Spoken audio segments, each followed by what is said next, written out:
Karena ada tertulis segala sesuatu yang baik dianugerahkan Bapa. Tidak ada seorang pun yang menerimanya jika Bapa tidak menganugerahkannya kepadanya. Setiap orang menerima sesuai porsi, sesuai kebutuhannya.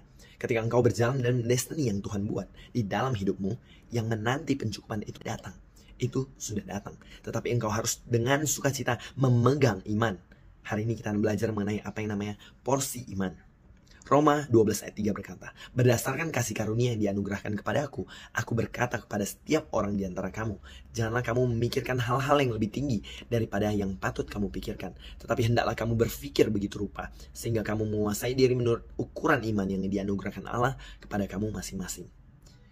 Iman ada porsinya, iman ada ukurannya. Ada orang ukuran kecil, semisalnya drum ukuran kecil maupun ukuran besar. Bahkan ada ukuran drum yang sangat besar. Ini adalah ukuran sesuai dengan kebutuhan tersebut. Setiap orang percaya memiliki ukuran yang berbeda sesuai kapasitas rohani dalam kehidupannya. Ada yang kecil sesuai dengan imannya, dapat bekerja sesuai salurannya. Drum ini dibuka dan disalurkan dalam kehidupan orang-orang sekitarnya. Sesuai dengan ukuran dan sesuai dengan kebutuhan masing-masing. Ketika keran dibuka, maka apa yang kamu kerjakan akan sesuai dengan ukuran drum tersebut. Setiap orang diberi kapasitas rohani yang berbeda-beda. Setiap orang diberikan jawatan yang berbeda-beda. Anugerah jawatan yang berbeda-beda. Semua sesuai dengan kebutuhan tiap-tiap pribadi tersebut. Setiap orang hanya bisa berpikir sesuai dengan kapasitas drumnya tersebut. Ketika kapasitasmu kecil, tetapi engkau memikirkan perkara yang terlalu besar, maka itu salah. Sehingga menyebabkan engkau akan meledak. Roh Kudus memperbesar kapasitasmu hari ini. Kapasitas orang yang mempengaruhi kota akan mempengaruhi kota. Kapasitas orang yang mempengaruhi bangsa akan mempengaruhi bangsa. Kapasitas orang yang mempengaruhi negara, maka akan mempengaruhi negara. Ketika drummu kecil dan engkau berpikir bangsa, maka engkau akan gila. Karena engkau tidak mau di-upgrade. Hari ini akan diajarkan cara untuk mengupgrade. Siapa yang mau di-upgrade? Bukan hanya tingkat RT, RW, maupun kecamatan. Jadi orang yang mempunyai kapasitas untuk kota-kota, untuk bangsa-bangsa. Jadi Roh Kudus mau setiap orang untuk membuka dirinya, untuk mengupgrade kapasitasnya. Pergunakan talentamu untuk kerajaan sorga. Sebab kamu adalah terang dunia, garam dunia. Kota yang terletak di atas gunung tidak akan tersembunyi. Itu adalah kapasitas yang Tuhan percayakan kepadamu. Apa dampak dari satu kapasitas yang sudah diperbesar dengan anugerah yang bertumbuh? Ingat, anugerah itu bertumbuh. Begitu juga anugerah bertumbuh tidak stagnasi. Artinya anugerah yang diberikan, yaitu cara berpikir semakin bertumbuh. Kalau cara berpikirnya lebih besar daripada anugerahnya, pasti stres. Tapi cara berpikirnya sesuai dengan anugerahnya, pasti lancar. Apa yang terjadi kalau porsi iman kita diperbesar? Maka engkau akan melihat ekspansi di seluruh wilayah area kehidupanmu. Perusahaan besar tidak berhenti pada satu produk yang sukses. Mengeluarkan minuman dengan rasa-rasa yang baru, mengeluarkan produk-produk yang baru. Sebagai orang percaya, harus ekspansi, harus memperbesar kapasitas. Ingat, anugerah harus bertumbuh. Lewat apa? Anugerah akan bertumbuh lewat keintiman dengan Bapa Yesus Roh Kudus. Engkau akan melakukan ekspansi dalam berbagai macam bentuk. Kalau ukuran drummu, ukuran kapasitas imanmu diperbesar, maka makin banyak yang bisa dilakukan. Kapasitas roh yang besar mampu mengoperasikan banyak jenis karunia. Semakin banyak karunia, semakin besar kapasitas. Anugerah, skill, kemampuan, talenta, itu semua adalah bagian dari anugerah yang diekspansi. Perluasan wilayah-wilayah penting bagi wilayah itu untuk bertumbuh, supaya porsi iman juga bisa bertumbuh. Sebagai rekan kerja Allah, Tuhan rindu untuk setiap kita memiliki porsi iman yang semakin bertumbuh. Kenapa? Karena kalau tidak, engkau akan menjadi beban partner rekanmu. Engkau akan menjadi beban rekan kerjamu. Katanya rekan, tapi jadi beban. Bagaimana hidupmu supaya tidak menjadi beban? Harus menambah proporsi iman yang diberikan kepadamu masing-masing. Sesuai dengan bagian yang dipercaya kepadamu masing-masing. Sehingga ekspansi terjadi untuk kerajaan sorga. Perluasan wilayah terjadi untuk kerajaan Allah. Sehingga Bapa di sorga dimuliakan. Sebelumnya kita sudah pernah membahas mengenai iman yang diperbesar. Jikalau ukuran iman ditambah, porsi iman ditambah, maka akan terjadi penjebolan atau terobosan. Jikalau engkau bisa mendobrak setiap masalah, setiap permasalahan, maka segala perkara dapat engkau tanggung di dalam Yesus Kristus. Kenapa tidak ada penjebolan? Karena tidak ada porsi iman atau kapasitas yang bertambah. Tidak mau menambah anugerah dalam hidupnya. Tetapi hari ini Roh Kudus menantang setiap kamu untuk menambah porsi imanmu. Karena hidupmu hanya akan sejauh porsi imanmu. Kalau seperti Abraham, maka tanah perjanjian sudah pasti menjadi milikmu. Tidak ada lagi yang berkata, kenapa ini itu Tuhan, dan masalah-masalah ini tidak dapat selesai, tidak ada terobosan, tidak dapat didobrak. Bagaimana mendobrak kalau tidak bertumbuh imannya? Gideon ditambahkan kapasitasnya untuk menjadi pendobrak. Dalam kondisi mengirik anggur, malaikat berkata, pahlawan yang gagah perkasa. Ketika firman Tuhan datang, imannya dibangkitkan. Apa yang di dalam dibangkitkan menjadi realita. Maka terjadi penjebolan. 300 orang pasukan pendobrak melakukan terobosan yang belum pernah dilihat tentara Israel. Melihat penjebolan. Jangan fokus kepada jumlah, tetapi alami penjebolan melalui pendobrakan. Jangan nunggu orang lain. Kamu yang harus menjadi pendobrak. Kamu yang harus menjadi breakthrough. Kamu yang harus menjadi penjebol. Tidak duduk manis, tidak pasif. Iman aktif, maka reaktif. Hasilnya tidak mungkin engkau nyaman dengan kondisimu yang biasa saja. Engkau akan rindu terjadi suatu penjebolan atau terobosan dalam hidupmu hari ini.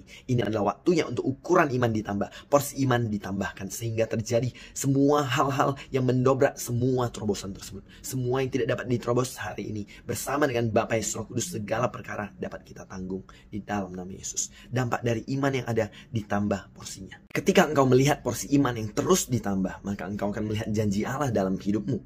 Pertanyaannya, nubuatan itu sudah menjadi realita atau belum?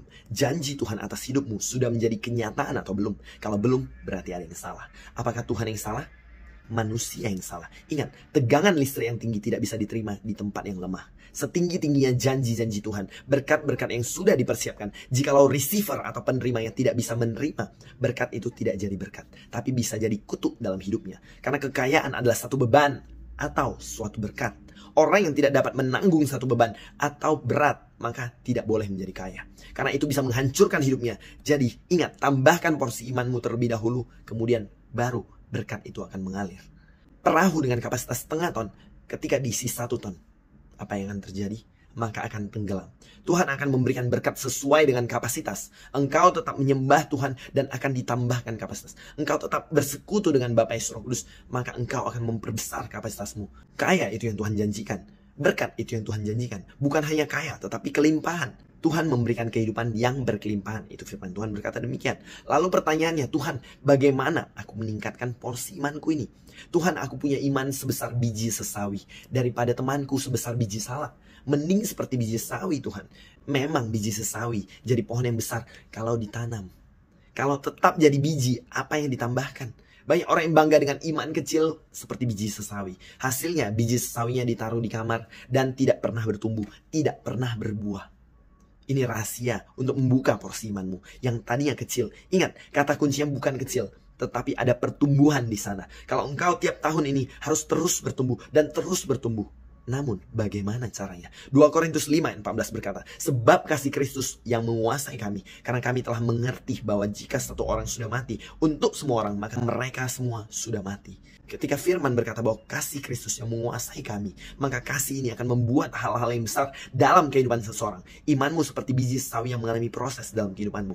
Aliran air dari kerajaan sorga harus mengalir limpah dalam kehidupanmu. Mengapa wanita yang memecahkan minyak narwastu itu bisa memecahkannya? Yang mahal itu dengan imannya, yang dengan penghasilannya selama 1 tahun. Bagaimana orang seperti ini punya iman yang luar biasa? Rahasianya adalah karena dia sudah merasakan kasih.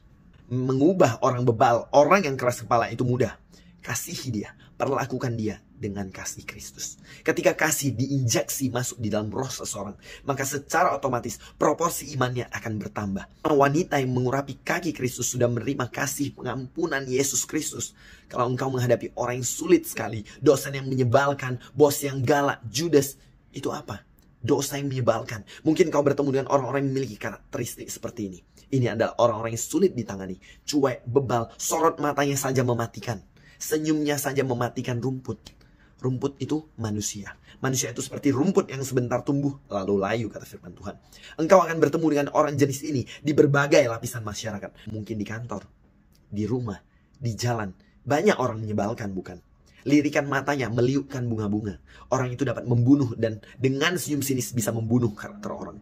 Perhatikan baik-baik. Kenapa mereka seperti itu? Karena mereka kurang dikasihi. Sehebat, sekeras kepala apapun seseorang, sekepala batu apapun orang, ketika diberondong dengan yang namanya kasih Kristus, tidak ada yang sanggup mencegah senjata ini. Maka kapabilitas imannya akan bertambah, maka dia akan mengalami di-upgrade dan di-update. Ini adalah cara yang pertama supaya ukuran dan porsi iman diperbesar. Maka engkau akan mampu mengubah setiap orang di setiap kehidupan melalui kapasitas yang Tuhan percayakan dalam hidupmu. Mari bersama-sama kembali baca 2 Korintus 5 ayat 15. Dan Kristus telah mati untuk semua orang supaya mereka hidup. Tidak lagi hidup untuk dirinya sendiri, tetapi untuk Dia yang telah mati dan telah dibangkitkan untuk mereka. Iman tidak hanya terus-menerus menjadi biji sesawi. Tidak pernah berubah dulu, sekarang, sampai selamanya. Bagaimana benih itu terus bertumbuh dan kapasitas iman bertumbuh. Bagaimana caranya mengalami kematian daging. Semakin area-area dosa dimatikan, semakin kedagingan ditekan, maka porsi iman akan bertambah. Tetapi selama area dosa tidak diselesaikan, selama engkau hidup hanya bagi dirimu, bukan untuk Kristus, hanya untuk hidupmu, maka kapasitas iman tidak akan bertumbuh. Tuhan, aku mau melakukan penerobosan seperti yang Tuhan janjikan dalam kehidupanku. Aku mengalami kemenangan firman Tuhan yang sudah ditulis.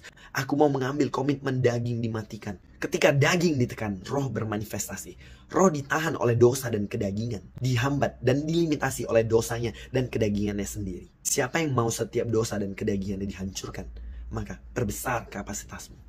Pelayan akan semakin efektif. Engkau bekerja dengan semakin sukacita. Semakin ada damai sejahtera dalam hidupmu. Engkau hidup dalam dosa, tidak hidup dalam dosa, tidak berpengaruh pada Tuhan. Dosa itu berpengaruh pada dirimu sendiri, hidupmu sendiri. Dosa tidak menyusahkan Tuhan, tidak mempengaruhi sorga, tetapi mempengaruhi hidupmu sendiri dan masa depanmu sendiri. Ketika engkau memelihara kedagingan dan kapasitas imanmu, tidak mau engkau perbesar, engkau sedang menghancurkan masa depanmu sendiri. Tetapi sebagai bapa, siapa yang suka lihat anaknya susah terus? Oleh karena itu, ketika engkau menyusahkan diri dengan dosa, itu menyedihkan Bapa di sorga. Melihatmu bukan dibuat oleh iblis atau malaikat jatuh, tapi oleh hatimu sendiri. Oleh karena itu, siapa mau berubah hari ini? Semakin cepat berubah, semakin cepat terjadi penjebolan atau terobosan. Jangan mempersulit diri sendiri. Ini waktunya bekerja sama dengan dirimu sendiri untuk masa depanmu sendiri. Siapa yang mau hidup indah bersama dengan Kristus, kapasitasmu harus bertumbuh. Sebab itu kami tidak lagi menilai seorang juga menurut ukuran manusia. Dan jika pernah menilai Kristus menurut ukuran manusia, sekarang kami tidak lagi menilainya demikian. 2 Korintus 5:16. Ingat firman Tuhan yang berkata, mustahil bagi manusia tetapi tidak mustahil bagi Tuhan. Jika engkau mengerti yang ketiga, supaya kapasitasmu terus bertambah, porsi iman terus bertambah, engkau harus hidup menurut imannya Kristus, bukan manusia. Terpujilah Bapa, Yesus, Roh Kudus di dalam nama Yesus. Amin.